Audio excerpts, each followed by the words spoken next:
Simula po sa Oktubre, pwede nang mamili ng mga panregalo sa Noel Bazaar.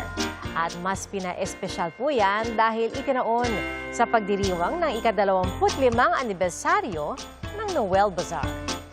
Saksi si Aubrey Carampel. Tis the season of giving and shopping. Pwede nang simulan ang pamimili ng panregalo dahil next month, magbubukas na ang ultimate shopping destination, ang Noel Bazaar. Now on its 25th year, kapartner pa rin ang longest-running bazaar in the metro, ang GMA Network at GMA Kapuso Foundation. 25 years of Noel and 75 years of GMA.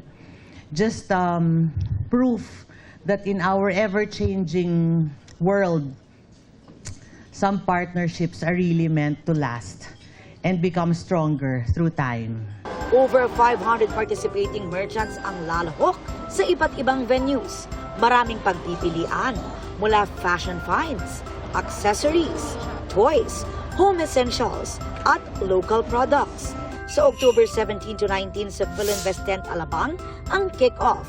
Lilipat naman sa Crystal Pavilion Okada, Manila from November 14 to 16, November 26 to 30 sa World Trade Center, at balik sa Philinvest Tent Alabang sa December 18 to 21. For the Okada run and for the World Trade Bazaar run, we have our, of course, very popular GMA Kapuso Foundation Celebrity Ukay-Ukay booth.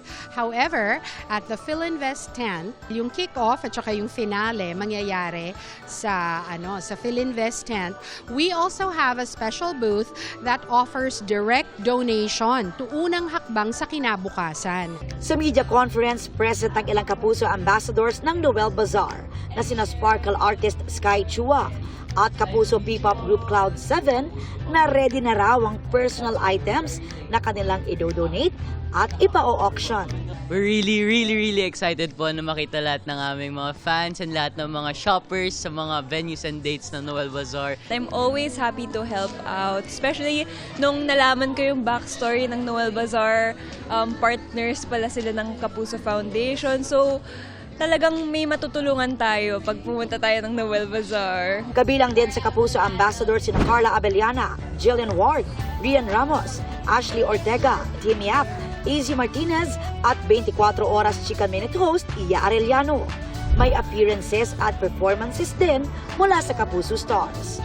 May mga mabibili ring gamit ng inyong favorite celebrities and GMA integrated news anchors. Hilig namin po sabihin sa Noel Bazaar, naka-shopping ka na, nakatulong ka pa. Dahil yung pagkapupunta ka, bumisita sa event, nag-shopping sa ukay-ukay or sa ating mga local merchants, nakakatulong din po talaga ito sa mga projects of Kapuso Foundation, lalong-lalo na sa pagpapatayo ng schools, tsaka yung mga disaster relief programs din po.